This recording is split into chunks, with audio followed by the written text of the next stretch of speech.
Yelek.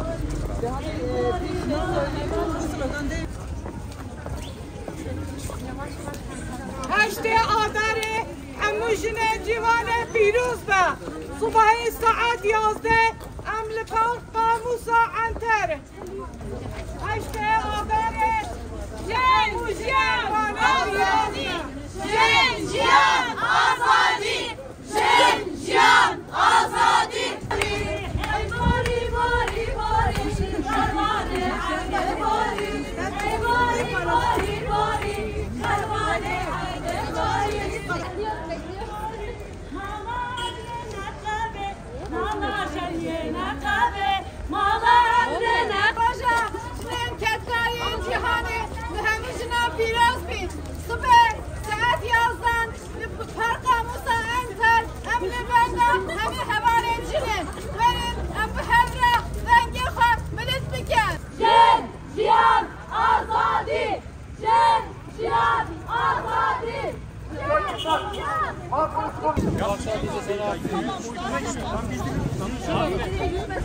Bilgilerinizi normal olarak dağıtın.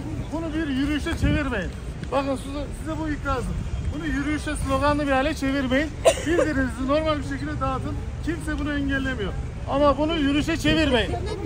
Bakın orayı kapatmışsınız. Biz sadece taraftayız. Arkadan geliyordu grup bak. Biz çektik buraya. Tamam, önümüzü at.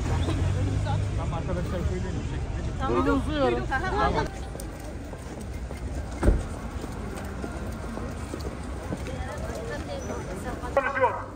Cumhuriyet Caddesi önündeki gruba sesleniyorum. Slogansız ve sessiz bir şekilde devam edin.